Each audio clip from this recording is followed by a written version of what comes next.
Alright guys, so here we go with the ZLL SG907MAX. I have a 32GB micro SD card inserted. So powering up the quadcopter and powering up the remote control. Automatic bind. Now every time you fly a GPS quadcopter, you need to calibrate the compass. So on this one, long pressing the photo button will initiate the compass calibration. So let's go ahead and do that. Okay, lights are blinking. So first, horizontal rotation until a beep is heard. Okay, a beep is heard. Now with the nose down, rotate it again until another beep is heard. There you go, second beep is heard. And I see that all of the LED lights are solid, so that might indicate that I have acquired the necessary GPS. Nope, not yet. It shows 0 GPS. A long beep will tell me that it has acquired the necessary GPS. Next thing you want to do is gyro calibration, and it will calibrate the 3-axis gimbal as well. And how to do that? Long press the speed button. There you go. Lights are blinking. And the gyro has calibrated, as well as the 3-axis gimbal. And there's that long beep indicating GPS acquirement. I got 8 satellites. So we are good to go. First things first, let me go ahead and start the Wi-Fi phone app. It's called the XIL Pro phone app. You need to go into the settings first and connect with the Wi-Fi network, which is called the XL Max 5G Wi-Fi network. And the app looks like this. It is the XIL Pro app, free downloadable app in the App Store, so go ahead and check it out. And here's the interface. Let me go ahead and screen record. 3, 2, 1. Screen is recording. So that's how it looks like, and looks like it is in Chinese. So from experience of using this app before, the third row, you want to hit that third row and change it to English, so everything is in English. So let's go back into the settings, make sure record is on, stabilization is on, and photo is on. We can go ahead and hit back. And if you hit the ready, you can calibrate the compass and the gyros here as well. But I want to go directly into the start. And it says no more than 3 meters. Alright, we got Wi-Fi FPV, looks like. And there we go. We got Wi-Fi FPV. And I'm going to double make sure that I'm screen recording, guys. Sometimes this thing just stops. So screen is recording. Okay, first thing, let's check out the gimbal here. I'm rolling left and right. Horizon is stable. It is moving a little bit though. Let's see the yaw factor. It also has a yaw factor in this gimbal. It is a 3-axis gimbal. And now the pitch up and down. Horizon is in the same spot, no matter if I pitch down or up. Alright, so the gimbal is working. And let's check out the camera tilt. The camera tilt buttons are in the back. So let's go ahead and see how far it goes. Oh yeah, all the way down to 90 degrees. All the way up horizon and beyond. It actually goes higher than the horizon, so you can actually film something that is above, like on a cliff situation. But what I want to do is go straight forward with just a little bit of sky. All right, so let's go ahead and check this thing out. First thing, let's take some photos. So take some photos just by holding it first.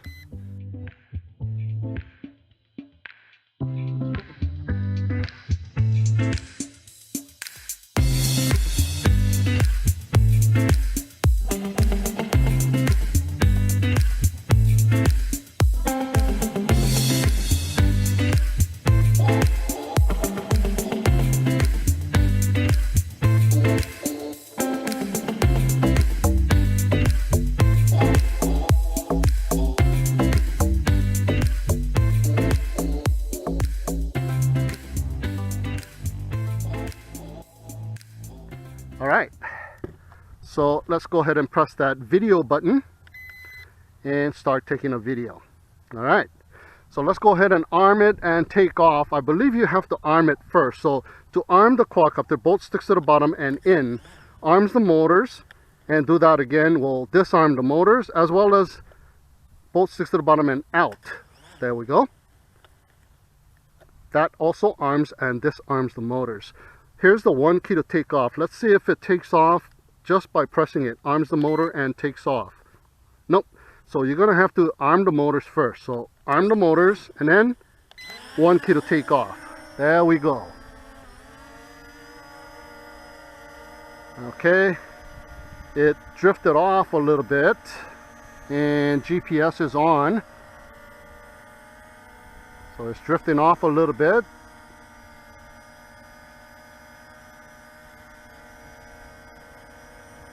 Okay. So the GPS is not very good here. Yeah, GPS is on. I got 14 satellites, but look at that. It kind of drifts off a little bit. I gotta manually go back. Okay, let's see the position hold now. Let it configure itself a little bit. And let's get it angry and let go. Okay, it's going back to that same spot. Now it's kind of holding steady. Okay, let's yaw in place. See if it drifts off while it's yawing in place. No. That's pretty decent. Yaw is pretty good in place. Let's see what speed we are in. 1 beep. Speed number 1. So let's go and check this thing out in speed number 1. Full pitch, full yaw. Okay.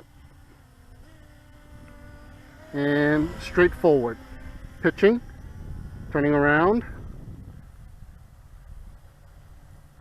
So nice and easy, nice and slow. There we go. So I would think you want to be in speed number 1 if you want to take some nice smooth videos.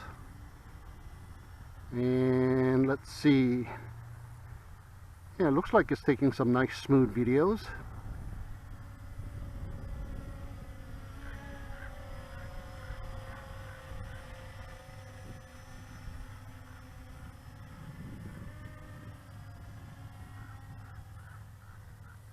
Speed number 1.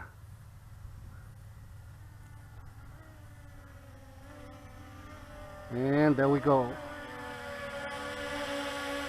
Alright, let's check out speed number 2. Okay, 2 beeps.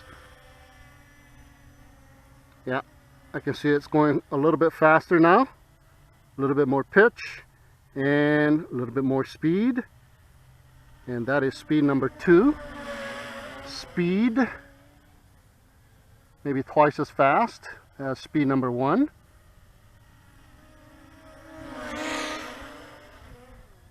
Okay, full pitch and full yaw. Okay, tighter radius. Ooh, but it drifts off. Kind of like the SG908. The Coon. It makes a tight radius turn in speed number 2, but it kind of veers off. It's making a pretty tight turn. Oh, maybe not. There you go, it kind of veers off. So the yaw doesn't get any faster. Alright, so let's place it right about here. And check out the camera tilt. We're going down. I'm going to hold the button. And that should be all the way down to 90 degrees. And going up. All the way up beyond horizon. I'm going to click it little at a time to go right where I want. You could also use the phone app, there's a little bar on the left corner. You can raise it up, and I think that will work a little bit smoother. There you go. You can use the app to tilt the camera as well. And there you go. Yeah, a little bit smoother. Let me stop right there. Use the button to go up just a little bit. It's a little bit harder to control it with the phone app. Physical button is a little easier. There you go. Now let's do the gimbal test. Let's do some roll left and right. And pitch forward and backward. How good is the gimbal?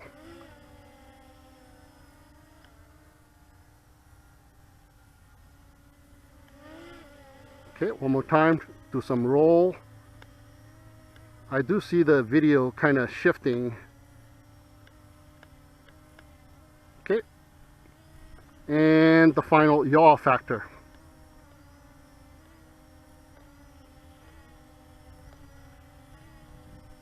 Okay, there we go. Tested out the camera tilt, tested out the gimbal. Now let's test out the headless mode. Okay, headless mode is on, and it is indicated by a constant beep, or 3 beeps. Okay, pushing it forward while the quadcopter is in a spin, a full left yaw spin. I can push it forward, so it doesn't matter which way the quadcopter is facing. That is headless mode. So let's say you are way out there and you don't know which way the quadcopter is facing. So I'm going to push it out, and let's say it's way out there, you cannot see the quadcopter, you lost Wi-Fi video, and the quadcopter is facing in one direction, you don't know which direction. As long as that is the northbound heading that the quadcopter is in when you calibrated the gyros, just pull back on the stick, and then the quadcopter will come back to the southbound heading. See that? Look at that. Quadcopter is facing that way, but it is coming towards you. So headless mode for you. Let me get out of headless mode. So far so good. Let me go ahead and land the quadcopter now to establish our new home point.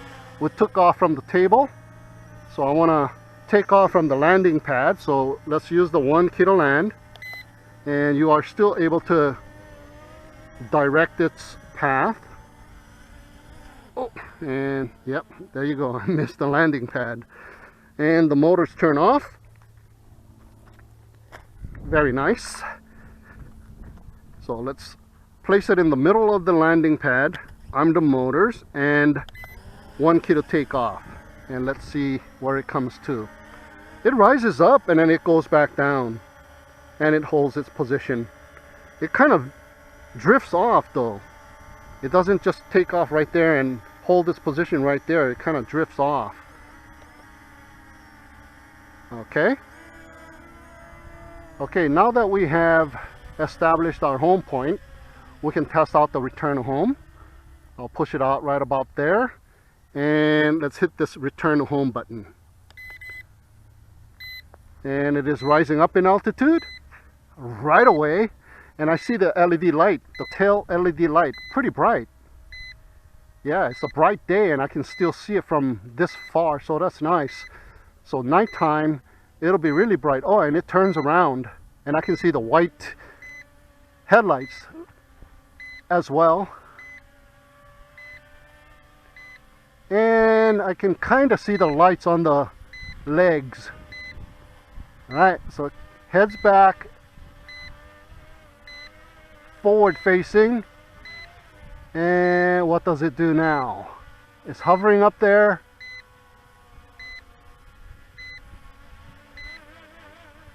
For a while.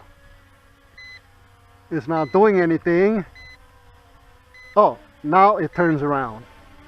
So it does waste a lot of time hovering up there, and it starts to descend, but it is eating its own prop wash, so it's very wobbly, and it is coming down, and it slows down. And check it out, it's landing away from the takeoff spot. So where it drifted off and it started to hold position right there, that's where it landed. So not the very best GPS position, but that is not bad. Okay, so now what I want to do is I want to test out the fail-safe situation. So arm the motors.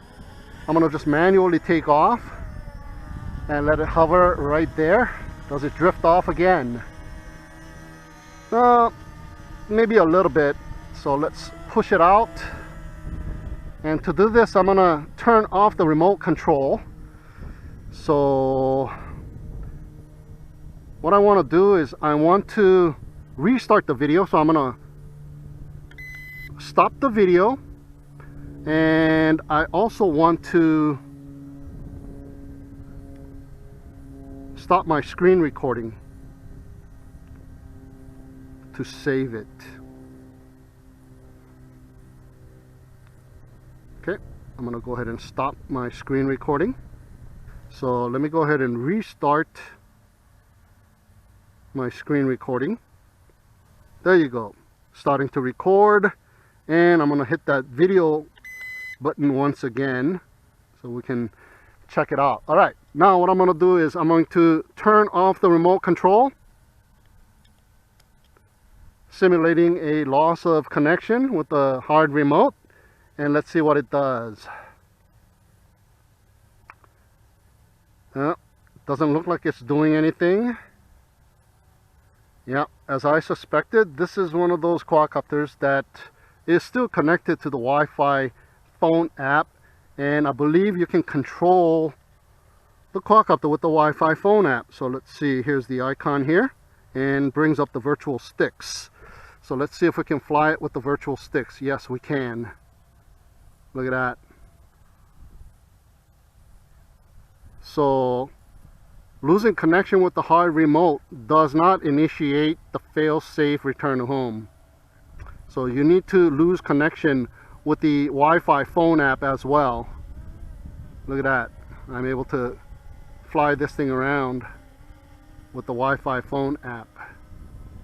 Okay, so what I'm going to do is I'm going to go ahead and kill the Wi-Fi phone app, so both of the devices will be disconnected. I'm going to run the video. Hopefully it records throughout, even though I killed the phone app, and screen is recording. So let me go ahead and kill the phone app. There we go, killed the phone app, and let's see what it does. Yes, now the fail-safe return to home is initiated. So let's see where it comes and lands. Remember, it took off and then it drifted off just a little bit away from the landing pad, so I'm thinking it's going to land slightly away from the landing pad. Okay, it just headed on backwards.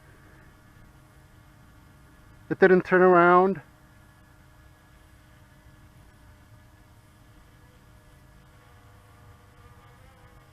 Now it turns around a little bit. Okay, and it is heading its way down, a little wobbly, eating its own prop wash. Does it slow down? Yes, it slows down. So yeah, that was just about the spot right around there where it was hovering away from the landing pad when I took off. So yeah, that initial drift determines where it's going to land. Okay, so let's go ahead and restart the app.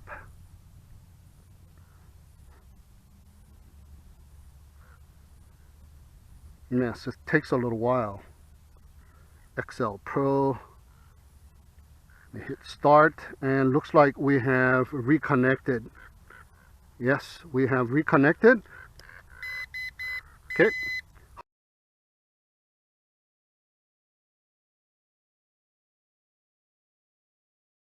Hard remote turned on and it is reconnected as well. So let's see. All right. And taking off. Okay. As you can see, it is not recording a video. So I don't know if it's still recording. It is not showing And on the hard remote as well, the photo icon is not on, so the recording has stopped. Let me just double check to make sure my screen is recording real quick. And my screen has stopped recording as well. So I'm gonna restart the screen recording.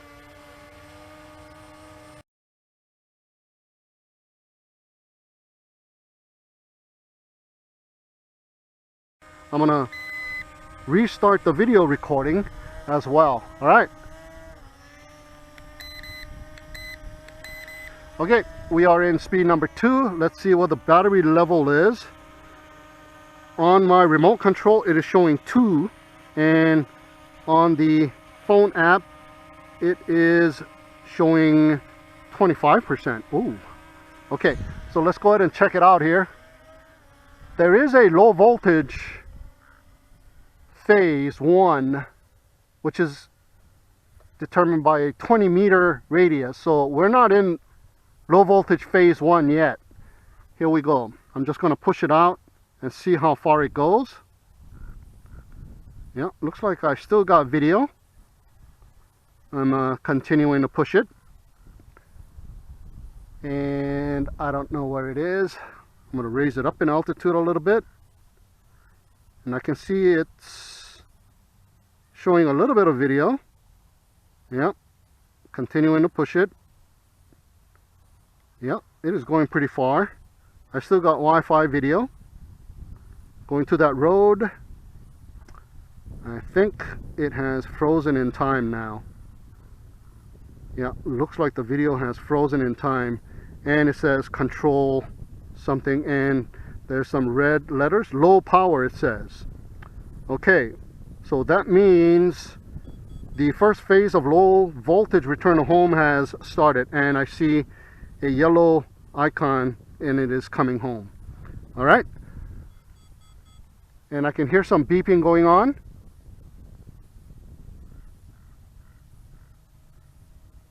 And I can hear the quadcopter coming back. There you go, right there, small dot in the sky, and it is heading its way back. So this is the first phase of low voltage return home, in which it'll come back within the 20-meter radius and allow you to continue flying until the battery is critically low.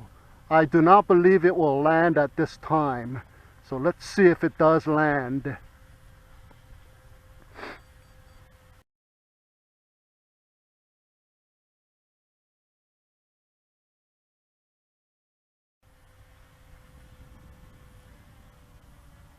Turns around.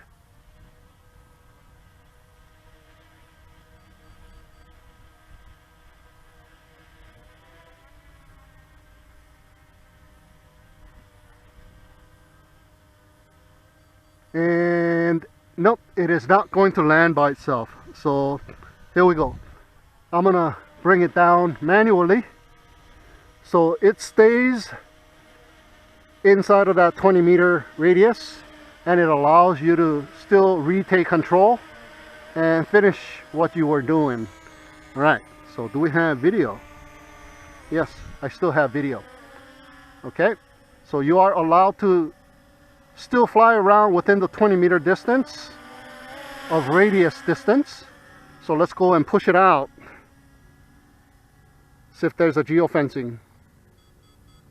There you go, that's the geofencing. Not very far at all. Yeah,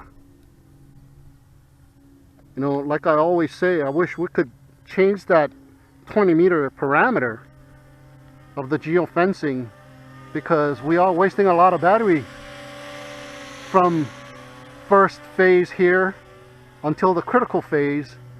But then again, it is a good thing because it is a safety net. And there you go, hit the geofencing again. So that is the radius that you can fly this thing in. So my recommendation is land the quadcopter and keep your battery nice and healthy by doing so. But this is a test, so I will continue to fly about until the critical phase of the low voltage occurs, to to see what happens.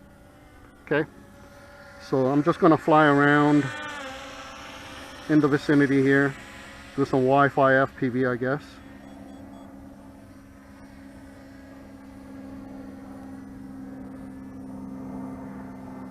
Where am I? Ah, right there. Okay, coming towards me.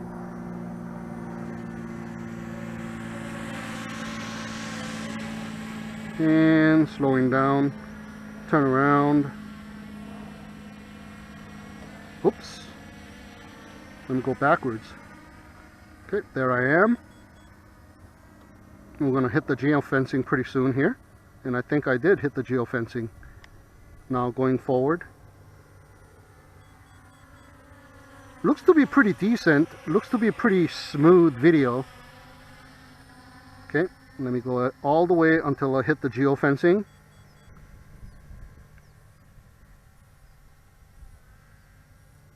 Yep, hit the geo-fencing. I'm going to turn around. And there I am again. Coming towards me. Making a turn away from me. Hey, pretty decent. You can Wi-Fi FPV with this thing. There you go. Passing by me one more time. And it should be right here. There we go. So we're also testing out the length of time between the first phase of low voltage and the second phase of low voltage.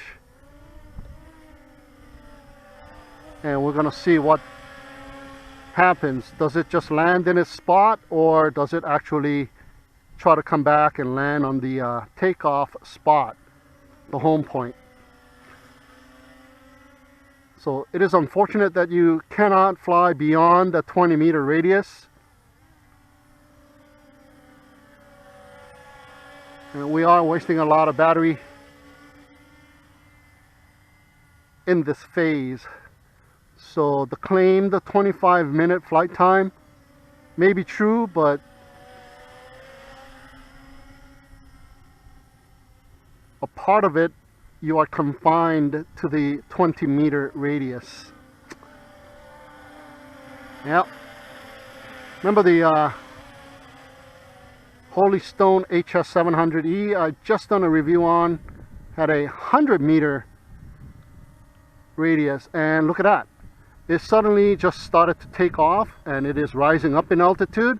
So we have reached the critical phase of low voltage, in at which time it will perform the return home, looks like. And it turns around and it heads its way back forward.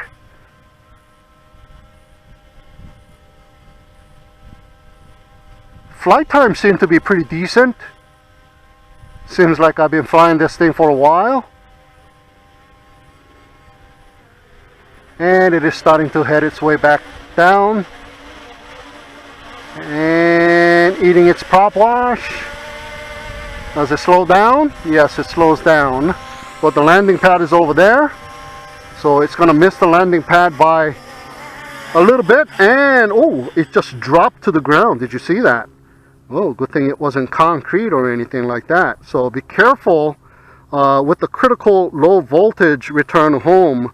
I guess what you need to do with this one is to bring it home before it hits critical low voltage, because it just dropped to the ground, and that is not good. You might break a leg or something. Alright, so there you have it, guys. My flight demo and review of the ZLL SG907MAX. Thank you so much for tuning in and watching. Have a great day, and we'll see you again next time.